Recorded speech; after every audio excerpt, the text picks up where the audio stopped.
My name is Robot Boss. Pluto, who is this joker? Oh, that's Robot Boss. He runs the show. I am specifically designed to aid in the creation of online video content. Since when has he been here? He's been here since the beginning. No, he hasn't. Yeah, we ordered him from this website specifically to help us run the show from, episode 1. Come here, take a look. Yeah, come here, look. I ordered him from this website.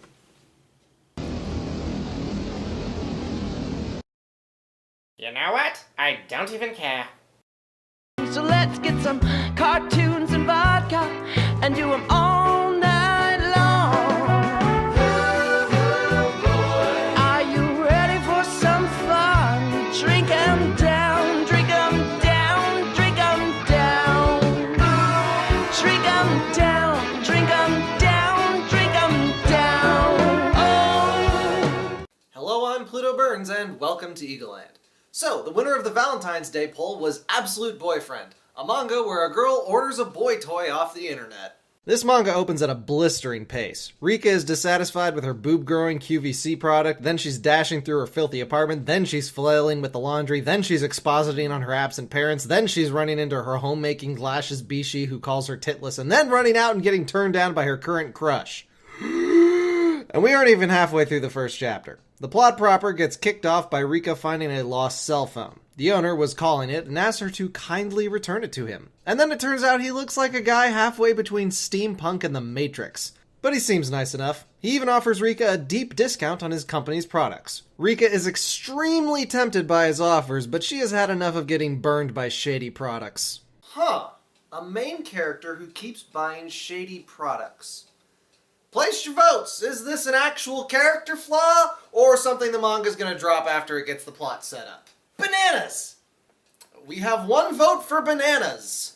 Besides, all Rika really wants is a boyfriend. But apparently that's something Gaku's company can provide, so he gives her a CD-ROM that will direct her to a website, except he accidentally got it mixed up with his AOL trial CD. Not really. It's where she can order a figure, who will be her perfect boyfriend. She's mistrustful, but then she sees the 3-day free trial and just sort of settles into putting in the features she wants in a perfect boyfriend. And she must have clicked on 1-day Prime shipping because it's already showed up by tomorrow morning. Delivered by these two totally not robots. When she opens it up, it's a super hot naked guy who is brought to life with a kiss on the lips. The manga doesn't explain this for a while, so I'm just going to open the kimono now. Gaku is from the future. He travels back in time in order to sell his products, including the extremely valuable prototype sex doll. So many questions, so little time! So right off the bat, I guess we're just throwing out any kind of temporal prime directive. Let's just go back in time and sell laser guns to the Zulu. Actually, that doesn't sound so bad. And then how exactly is going to the past to sell things even an idea worth considering? By simple laws of inflation, people from the past's money isn't going to be worth as much in the future. And why the hell were you selling your experimental sentient love bot to a high schooler? Of course, that's the kind of decision making I'd expect from Gaku, whose boss looks like this.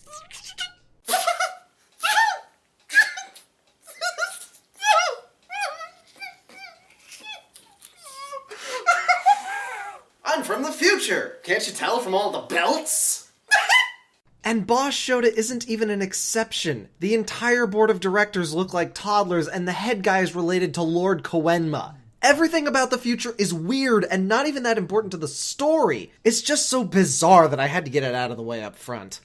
So the robot boyfriend gets named Knight, and he is a big hit at school because he's new, impossibly hot, charming, and of course great at everything. Which means he has a full-blown fan club before the day's out. Of course, Rika has to pretend she's not dating the overtly obsessed with her robot. Meanwhile, Glasses Bishi knows that they are dating and is getting super jelly because he's the kind of childhood friend who's nursed an unrequited love for years. Also, it turns out Rika's best friend is actually a manipulative bitch who's been sabotaging all her confessions because the only guys she wants are the ones other girls want. I think I got that right. This manga story goes from 0 to 60 in 12 parsecs. Now, we know that Evil Chick has basically no chance with Knight because he's programmatically in love with Rika. But she still tries her hardest to undermine the relationship and sidle up on Knight. Knight's complete disinterest in anything not Rika-shaped flummoxes her, and she takes more desperate action, which ends up backfiring on her when the fan club she weaponized turns on her. But then Rika decides to stick up for her erstwhile tormentor because she feels bad for her? Oh, I know you betrayed me and had me thrown off a cliff and tried to get me killed by vicious wild dogs, but you are so sorry after you experienced 1 week of minor inconvenience and societal disdain, so I forgive you. Oh, thank you, and I promise to never shiv you with a pencil again. Oh, it's all forgiven. I have concerns about this. Shut up, Knight. Can't you see she's so sorry? I am so sorry. I like this plot better when it was called Peach Girl. I'm not against this forgiveness since it gives Rika some actual personality. It's just awfully expedited, especially since we don't know how long Rika and Backstabber were friends. For all we know, Backstabber was Rika's only friend. And during this arc, we were also introduced to a money-obsessed girl who seems to be set up as Rika's new friend, but that doesn't actually happen? There's a solid lack of side characters in this manga, and no, Glasses Bishi doesn't count, he's a leg of the love triangle. And while I'm complaining, yeah, it would have been nice if this manga answered some questions about Knight's sentience. For a glorified sex bot, he gets awfully hung up about sticking with Rika beyond the bounds of his programming or orders from his creators. Look, I could nitpick the shit out of this plot, but it's not called for. Absolute Boyfriend is cute, funny, it's ice cream for the soul. Not particularly nutritious, but it doesn't need to be. Knight is this impossibly amazing boyfriend, and he is all in for whatever Rika wants. Hot, sexually available and eager, but not pressuring for the virgin Rika, who still has a lot of bashfulness to get out of her system. Even beyond his absolute amazeballs dating skills, his android strength makes him a wonderful knight in shining armor. Oh my god, I just got that. And he's super hot and always willing to throw aside his clothes and flash those tight buttocks. And there's absolutely nothing wrong with that. Girls deserve their pandering nonsense just as much as boys. Girls can have their impossibly sexy boy toy, and I can have my giant robots with swords. Not that one! Thank you.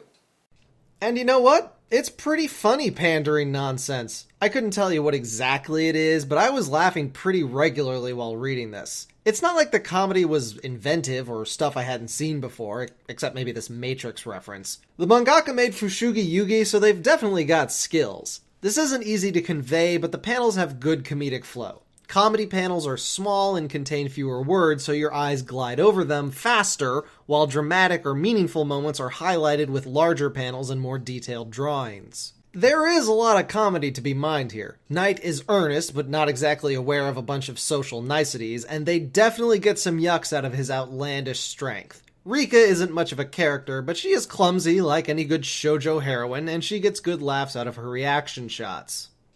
And I don't want to undersell this manga, because it's definitely playing with a fable about choosing between a perfect fantasy and a messy reality. Not that it's being subtle exactly, with a love triangle built out of a literal mail-order boyfriend and the secretly hot guy who teases you but has loved you quietly for years. And yeah, Glasses Bishi being such a stand-up shoujo kind of guy does undercut that a little, but he says some genuinely hurtful things in the beginning, so he does have some ground to make up. And there is a hilariously on-the-nose scene where Glasses Bishi comes over to make dinner. Rika says she doesn't like peppers, and Bishi says, "Tough, they're good for you." And then she basically turns to camera and says, "Knight would have just taken the thing I don't like away." As for the romance, I just couldn't get invested. I first read this manga a long time ago, but I do vaguely remember being invested in the romance then. But this time, I knew she was gonna get with Glasses Bishi in the end, so I was mostly reading this for the comedy.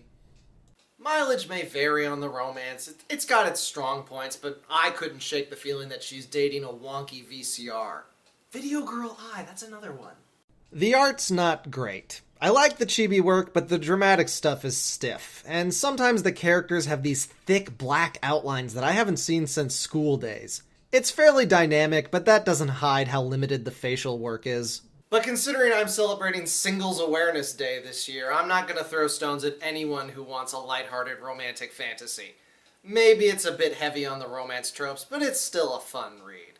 The mangaka is Yu Watase, who's done a bunch of other stuff like Fushigi Yugi, Alice 19th, and Imadoki.